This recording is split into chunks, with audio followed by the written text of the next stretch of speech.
आया हूँ माँ के चरणों में आस्था और श्रद्धा के साथ, आपके भी दर्शन घर बैठे हो जाए तो बन जाए बात। जय माता दी। स्वागत है आपका वैष्णो देवी में।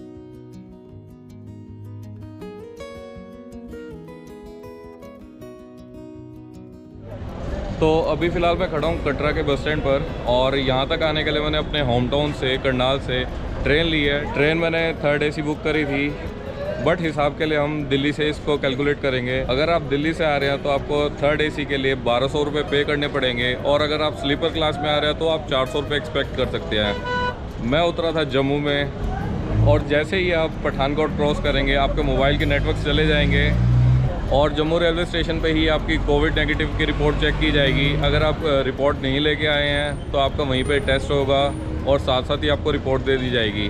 बट अगर आप आ रहे हैं तो आप अपने घर से ही 48 घंटे पहले कई रिपोर्ट लेके आएँ, और वहाँ पर रिपोर्ट शो करने के बाद आप आ सकते हैं रेलवे स्टेशन के बाहर। वहीं से आपको एक बस मिलेगी जिसके लिए मैंने 100 रुपये पे किए यहाँ कटरा तक के लिए, और उस बस ने हमें 1.5 घंटे में यहाँ पहुँचा दिया। तो देखते हैं अब हमारी आगे की यात्रा कैसी रहेगी। कमेंट में लिखिए जय माता दी, और वर्चुअली एंजॉय करिए इस यात्रा को।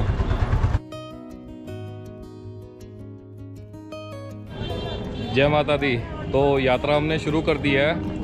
बस स्टैंड के सामने ही हमने पहले अपना एक होटल लिया था 2 घंटे के लिए, जिसमें हमने फ्रेश होए, नहाए धोए और ब्रेकफास्ट भी वहीं किया। बस से उतरते ही हमें कुछ होटल के कर्मचारी मिल गए थे जो हमें अपने होटल्स दिखाने लगे। तो उनके कहने पे मत आइएगा, उनके रूम्स बिल्कुल अच्छे नहीं होते, बिल्कुल हाइजेनिक नहीं होते। मैंने 2-3 रूम्स देखे, सारे ही ऐसे थे, तो मेरे पास ऑप्शन नहीं था। आप बस स्टैंड के पास ही थोड़े अच्छे होटल्स देख सकते हैं, 400 से 500 की रेंज में आपको होटल मिल जाएगा। तो चलिए अब यात्रा शुरू की जाए। जय माता दी। तो यात्रा शुरू करने से पहले हमें मोहम्मद जी मिले हैं, ये देखिए। तो ये कुछ जानकारी देना चाहेंगे। तो भैया क्या चीज़ आप ऑफ़र कर रहे हैं यहाँ पर? घोड़ा देंगे, जैसे आदुगरी से भवन दे देंगे सर। अच्छा, तो क्या चार्जेस रहेंगे आपके? आदुगरी है 650, भवन का 1250। अच्छा, तो पहुँचा कितनी देर में देंगे भवन तक? आदुगरी 1 घंटा, अच्छा, भवन का 2.5 घंटे। अच्छा, तो आप 2.5 घंटे में भवन तक पहुँच सकते हैं भैया जी की सेवाएं लेके। तो अगर आप आए तो इनसे मिल सकते हैं, कांटेक्ट कर सकते हैं। जय माता दी। तो यात्रा हमारी शुरू हो चुकी है, और मैं आपको एक डिटेल देना चाहूँगा। अगर आप लैपटॉप लेके आ रहे हैं तो लैपटॉप ऊपर भवन में अलाउड नहीं है, जिसके लिए आपको यहीं पे क्लॉक रूम में वो लैपटॉप रखना पड़ेगा, जिसके लिए आपको 150 रुपीज़ पे करने पड़ेंगे।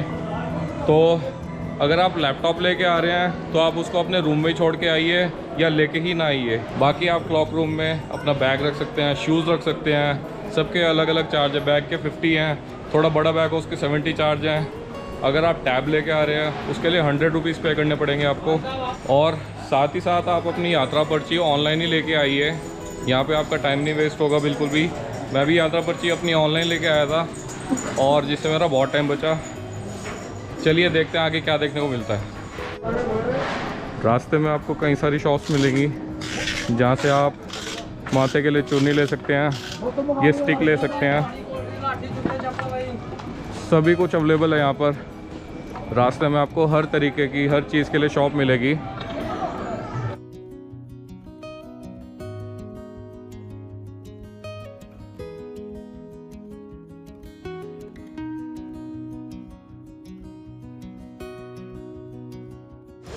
तो अभी फ़िलहाल मैं पहुँच गया हूँ बाणगंगा।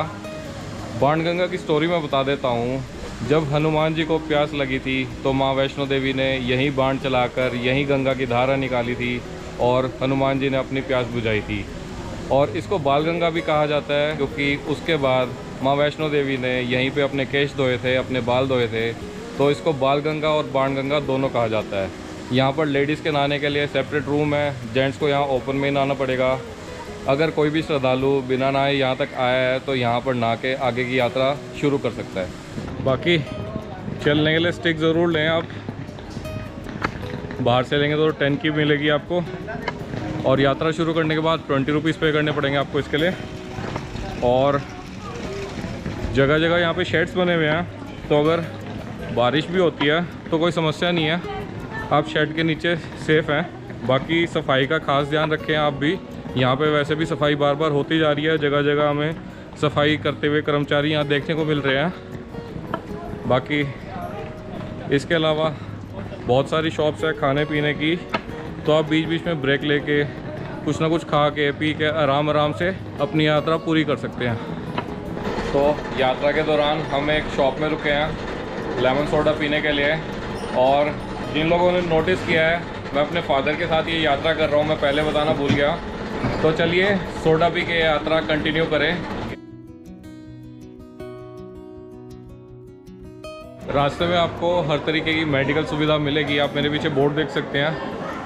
तो यहाँ पे निःशुल्क आपको मेडिकल सुविधा मिलेगी, साथ ही साथ यहाँ पर आपको टॉयलेट्स भी देखने को मिलेंगे, लेडीज़ के लिए अलग, जेंट्स के लिए अलग, ये देख सकते हैं। इवन बार्बर शॉप भी है यहाँ पर।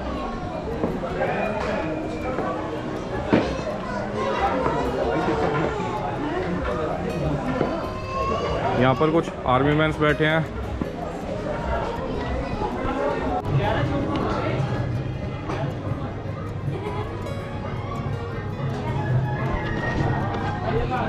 तो जी रास्ते में आपको बहुत अच्छे अच्छे व्यूज़ देखने को मिलेंगे, और साथ ही साथ यहाँ पर जगह जगह स्पीकर्स लगे हुए हैं जिसमें माता की भेंटें चल रही हैं। तो जितना ऊपर जा रहे हैं थकावट भी हो रही है, बट पॉजिटिविटी भी आ रही है और मोटिवेशन भी मिल रही है ऊपर चढ़ाई करने की।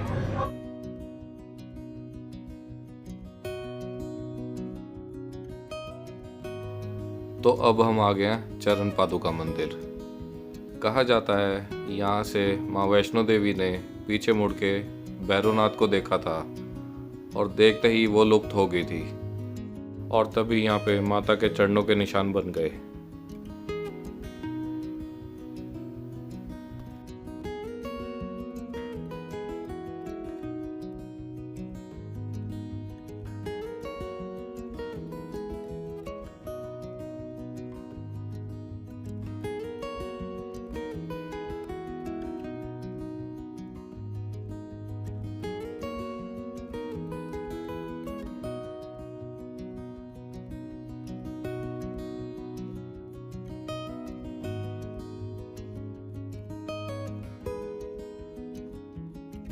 तो चरण पादुका मंदिर से पहले मैं एक शॉप में रुका हूँ जहाँ पे मुझे गोलगप्पे देखने को मिले। तो देखते हैं यहाँ के गोलगप्पे कैसे हैं। चलिए यहाँ के ऑनर से बात करते हैं। भैया जी क्या नाम है आपका? जगदीश शर्मा। जगदीश जी, तो आप कितने टाइम से यहाँ पे गोलगप्पे बेच रहे हैं जी? 12-13 साल। अच्छा जी, वाह जी वाह। तो गोलगप्पे कैसे बने हुए पापा? आगे मज़ा?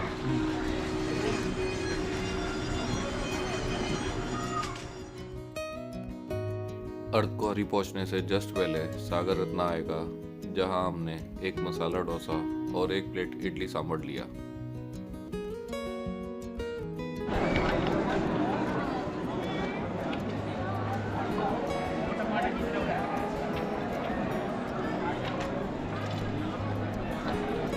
तो फिलहाल अब मैं पहुंच चुका हूं अर्धकुंवारी। यहाँ तक पहुंचने के लिए अगर आपने घोड़ा या खच्चर नहीं किया है और रास्ते में करने की सोच रहे हैं तो आप वहीं से करके आएँ, क्योंकि अगर आप रास्ते में भी आधा सफ़र खुद पैदल चल के भी आते हैं तब भी आपको उसके लिए पूरा ही पे करना पड़ेगा। और कमेंट्स में बताइए आपको वर्चुअली दर्शन कैसे लगे यहाँ तक के। इस व्लॉग को मैं यहीं पर एंड करता हूँ। मिलता हूँ जल्द आपसे नेक्स्ट व्लॉग में। इससे आगे की यात्रा मैं आपको नेक्स्ट व्लॉग में दिखाऊँगा। Till then take care, bye bye.